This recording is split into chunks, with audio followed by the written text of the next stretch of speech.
Welcome to my show. I'm a guest here. Her name is Rachel Garrett. Mrs. Rachel, how are you doing, ma?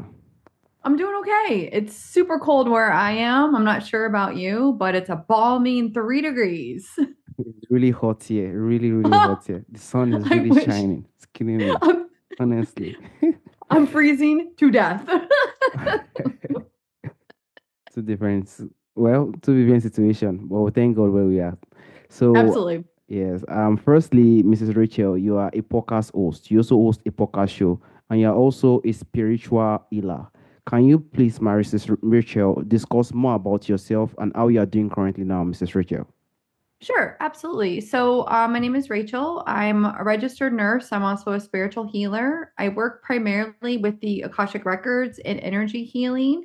And I also host a show called the Spiritual Spotlight Series, where I get to interview just like you, people all over the world and kind of see like what's going on spiritually and what's working, what's not working. And that's what I love about it. And I love that I bring in my medical knowledge along with my spiritual knowledge. So I'm able to interview guests. And also, I have private clients that I do healings on.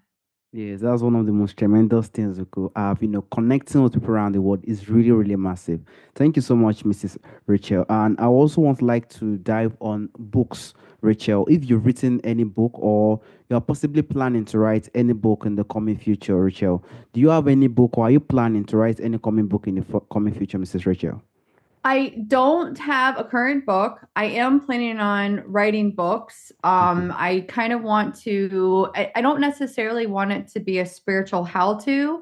I'm looking more for possibly writing a young adult series that would blend in spiritual knowledge to kind of help our younger audience that's maybe looking for more of a purpose or more of a connection to the unseen to help them understand it, but have some flair and fun. Exactly. We are one of them. We are one of the young people who need stuff like that. Thank you so much, Mrs. Rachel. I would like to just dive to the point of self-healing. Yes. Self-healing is one of the most important things we can have. There are a lot of things that cause a lot of wound, a lot of trauma in our life today. And self-healing is one of the best things someone can have. In a spiritual perspective, Mrs. Rachel, what do you think self-healing mean from a spiritual perspective, Rachel? I feel like self-healing, I think anyone is possible to heal themselves. I think that a lot of people, we look external for things, and a lot of it comes from the power within. And, like mindset, I feel like your mental mindset carries a lot of weight with your healing practices. Like, for example, let's say you have cancer. And yes, I do believe that you should have modern medicine treatment, but I also feel like when you partner that mental mindset of self healing, that I'm going to be connected, I'm going to be healed, I'm not a victim, I'm willing to accept my circumstances. I think when you partner those two things together, anyone can be healed. And it's really like, again, it's going within. It's going within. And I think when we're in trauma situations or we're in situations that are overwhelming, we maybe look to an external force to guide us. When really, if we can just turn inward and listen to divine or the connection or whatever you believe in, you can get so many valuable answers and you can get that healing energy that comes in. So I feel like the biggest thing with self healing is it, like the word says, self healing. And maybe I don't need to go to something to get, this really toxic medication that might further, exacerbate whatever's going on in my life. So I think a lot of it comes down to like your mind is a very powerful tool. And once your mind is connected to source or wherever, and really it's really not your mind, it's really your heart, because everything comes from the heart.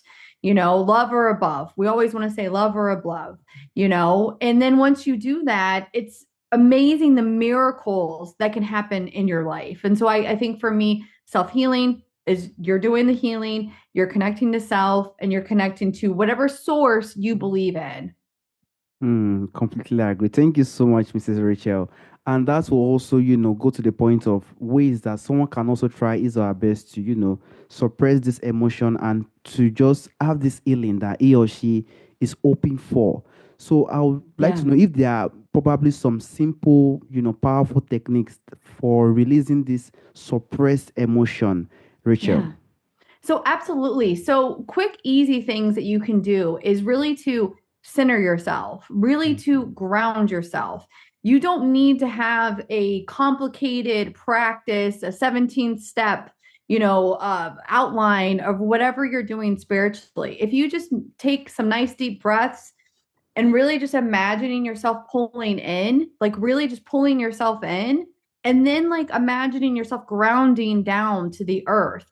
A lot of times when people are new to the spiritual practice, they want to go up. They want to connect to their guides. They want to connect to angels. They want to be out of the body. In order to really manifest anything, to heal anything, to bring forth any juiciness that life has to offer, you really have to be connected and grounded into earth. And then you shift into this attitude of gratitude, this feeling of unconditional love. So for me, very simply, even if you just go outside, walk barefoot, look down, imagine yourself grounding, then you turn off the noise in the mind, you connect in with the heart, and you're like, okay, what is my next divine aligned action that I need to take?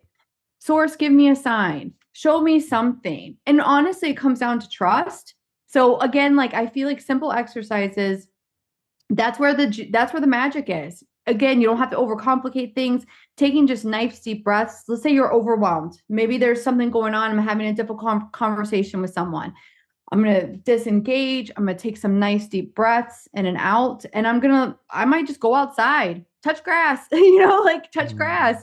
That's what they say, like touch grass. Every morning I look at the beautiful sunrise. I mean, it's super cold here, but I'm grateful that I have a home.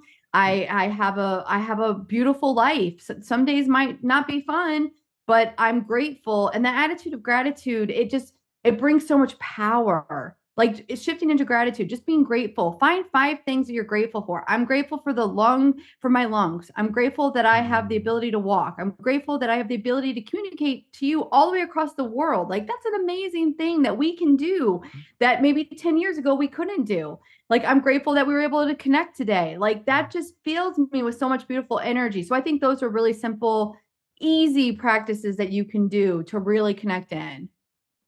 Thank you so much, Mrs. Rachel. Completely agree. There are many things one can use to. That's also that you made me understand that self talk really helps. Just Yes. having this sense of nature and even having self positive talk to definitely help one to have this Yeah. healing that he or she needs.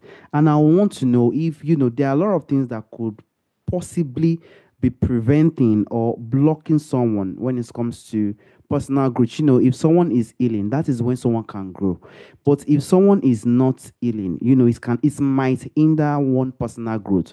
What do you think are some signs one can quickly notice that mental blocks are personally preventing their personal growth, Rachel? Sure. So I feel like where we get stuck as Mm. individuals and what is when we shift into like victim mindset. Oh, woe is me. Why is my life so terrible? Like it's just, when we drop down into that lower energy register where it's, "Oh, why did you do this to me? Honestly, it's like not taking accountability for your life and blaming external circumstances for what's going on. So a lot of people like, I'm not worthy of love. I'm not worthy of this. Like this worthiness. And I feel like that's where people get stuck. Their energy gets blocked.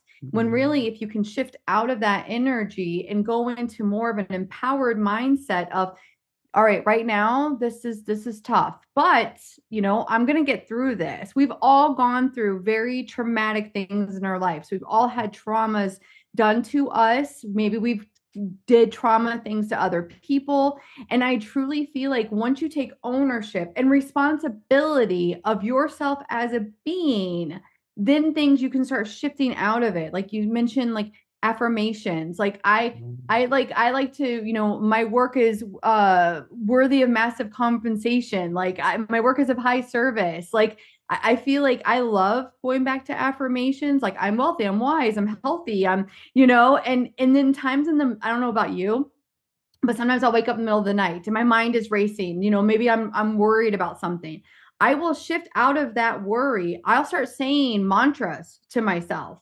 Like, I'm going to be okay. I'm going to be okay. Like, do you know what I mean? And it breaks that negative mindset, and it really helps me shift into, again, taking responsibility for my life, taking responsibility for my actions, and then that's where all the magic and beauty happens. Like, again, victim mindset is such a disadvantage. Maybe they're scared, maybe they're fearful, maybe their parents treated them a certain type of way. And trust me, it happens and things get beat down into us.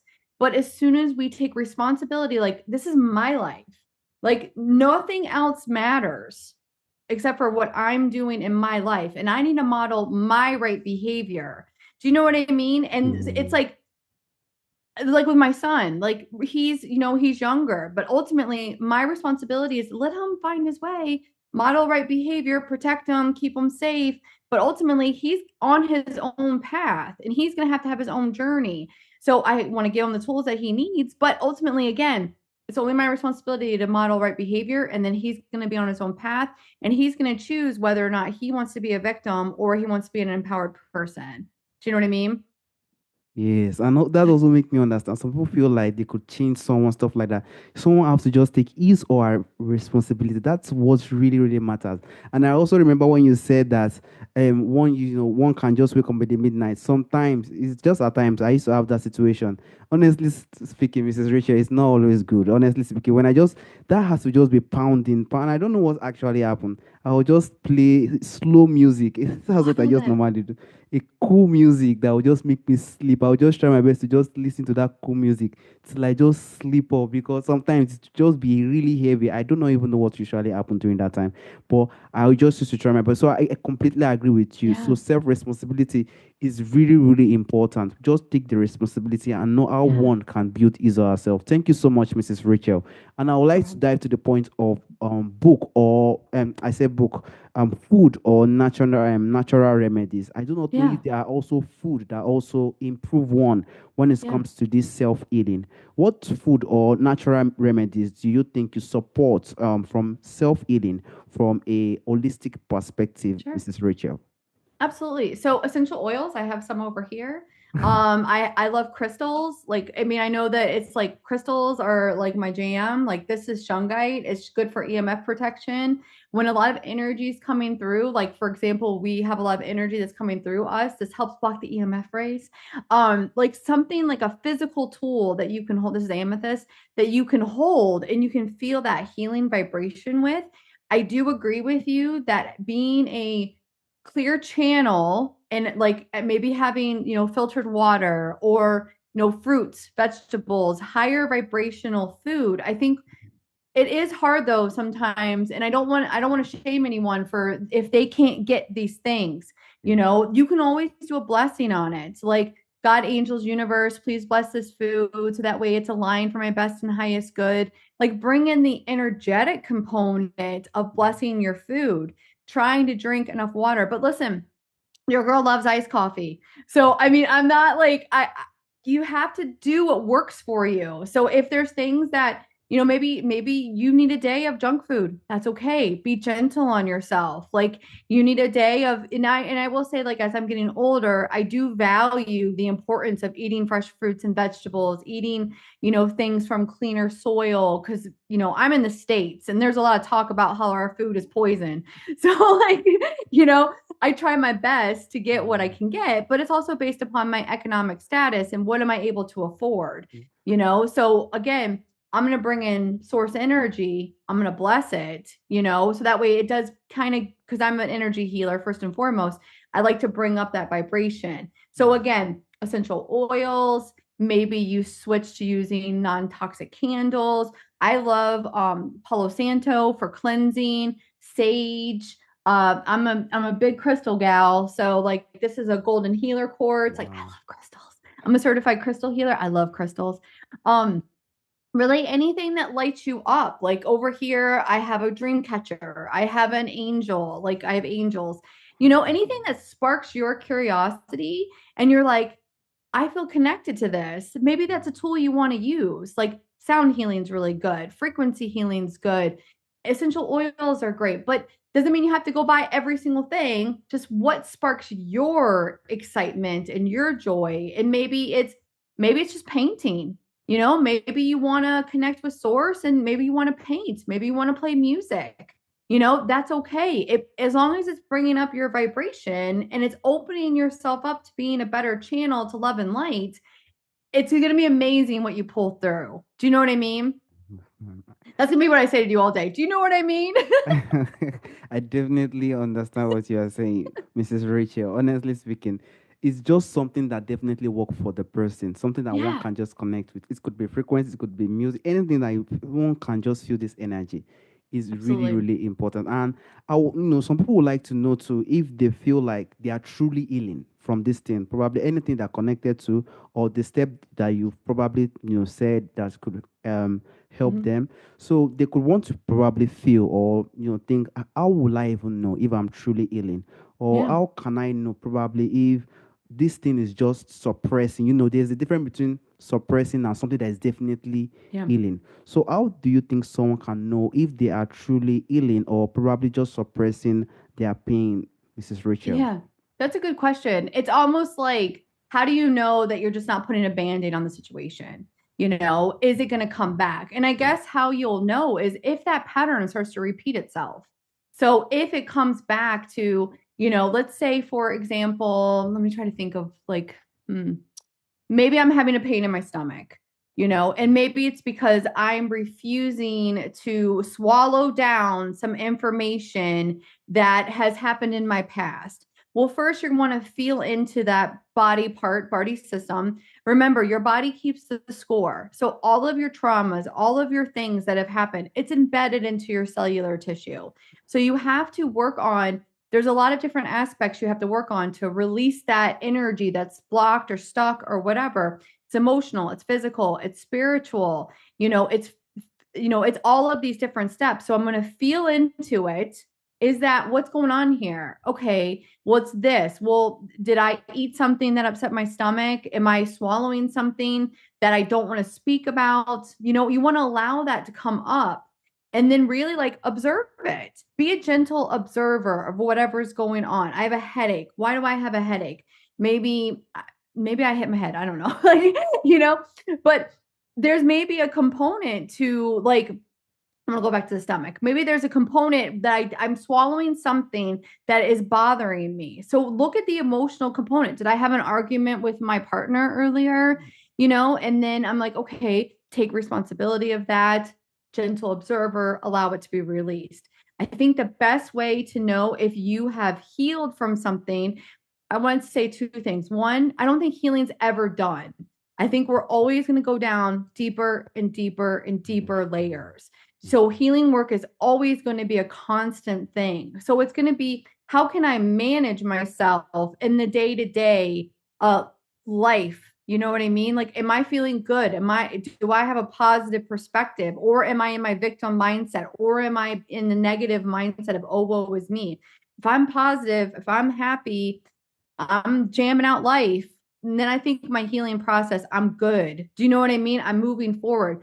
Like fear, false expectations appearing real. A lot of healing happens when you can push past that uncomfortable feeling. Then that's when the true healing begins. There's nothing wrong with feeling uncomfortable. A lot of people, we want comfort. We want to be okay. You have to push past that uncomfortable feeling of, okay, maybe I had some shame in this moment. Maybe I was really emotionally abused in this moment. Allow it to come up, be a gentle observer, and allow it to go. Allow it to transmute. And then, because you got to fill it up with something else, because then, like you said, it's going to repeat. You want that, bring in that energy, that connection to source, God, whatever you believe in, fill me up with that love. Fill me up with that love, that essence. And then again, if it comes up again, that feeling, it won't be as anymore. It will be more, you'll be able to deal with it. Do you know what I mean? It won't be such a big trigger anymore in your life. Like when you look back on your life, and I'm sure you've done this, you may have had a moment where, like I'm somebody, I don't like to feel like I'm stupid. Okay. When I was younger, I'll be like, how dare you? But now I'm like, all right, It's okay. I got this. Do you know what I mean? So it's like you learn how to deal with these uncomfortable triggers, and then it's not as bad. And the healing goes quicker. It's not taking you 16 years to get over the fact that somebody called you stupid when you were 4. Now it's okay. I wish you on your journey. Have fun. Yes. Mrs. Rachel, what you said currently now is very, very powerful. Healing cannot, like, it cannot just, one cannot just heal completely. It is not possible. Yeah. It's just like a layer. Like, one can just have to try his or her best to see the situation. Okay, this situation has happened, accept, oh my god, it's really, really powerful. Open, because it's not easy. What you are saying, because it's not easy, it will continue to come back to one mind, like bam, Yeah. bam, bam. But someone has to just continue to accept it, that energy, 1 hour, whether it's Jesus or stuff, just continue to use it to back it up. And when someone healed, the most funniest part of that situation is that when someone has built from that perspective, if someone fall into such situation again, it will not really look like that all that time. So one has Yeah. become more stronger in that area. It's really, really powerful. I want to sincerely Yeah. thank you for that, Mrs. Rachel. Thank you so much, man. Thank And you. I'll also, lastly, Mrs. Rachel, there's a Sure. question I normally ask Mrs. Rachel during the end of the show. So, from our answer, from our forefathers, from our fathers who have fast passed on during the historic time, there are a lot of things that do exist during that our forefather time. A lot of things during that time, but they are missing. Many of it are missing in our time today. If there is anyone or probably anything you would like to bring back to our time today, what do you think that thing will be, Mrs. Rachel? Oh, that's an interesting question. So maybe I'm not sure if this is the appropriate answer, All right. but I feel like from when we had COVID and we were in lockdown and we were very isolated from other people. It was a very interesting, scary time to be in where we were seeing people dying, we were seeing isolation, we were seeing like a lot of loneliness. And I feel like society as a whole still hasn't bounced back from that moment of time. So what I feel like is missing, and I think maybe the forefathers they had a good handle on, was a sense of community, was a sense of connection, was a sense of you're never alone. And I feel like as a society, we still are isolating ourselves for fear of maybe being judged, or maybe because I'm different, or maybe because I'm afraid of whatever it is. It's like this sense of we have this need of connection, but yet we don't go out of our boxes, out of our bubbles to reconnect to our communities. And I think that to me is a big loss to society, to see, like, even within the spiritual community, like we recently, one of my dear friends, she owned a crystal shop, and like she was a big connector of a lot of spiritual people. Well, unfortunately, she passed away in December, and it's like we don't know what to do now. It's like where as a community are we supposed to meet up, because she held that glue. So I feel like there's a loss of, there's a call for certain people like yourself to stand up like as a leader and to hold space for others to come together. Like having your conversations and your interviews and bridging that gap and bringing other knowledge based providers that can kind of help bring in that love. And it comes down to, again, it's like love and community and connection. So I think, if anything, what I think is lost right now, that a society as a whole needs, is that reconnection of self and that reconnection of community, and really being like not afraid to express your truth. Like me not being afraid to be like, you know what, guys, I talk to angels, and not, don't be afraid to say that, but to know that I would be accepted into your community and be okay and not be targeted. So I think, again, and I'm repeating myself, community. I think community and feeling like you belong somewhere, feeling like you belong to a tribe, a group, something, feeling that connection. I think that's what's missing right now, that I would love to see come back. Completely agree. Community has really, even in my place here, I can completely tell you that it is really, really missing. A lot of things. Yes. Everybody are just isolated, honestly speaking. even to even for me to even try my best to even bring the community is always difficult. Everybody will just go their way, you know, everybody want to be alone.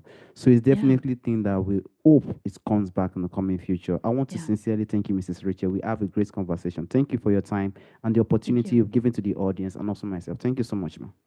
Thank you so much. I truly appreciate it. All right, so have a wonderful day, Mrs. Rachel. Bye bye. You too.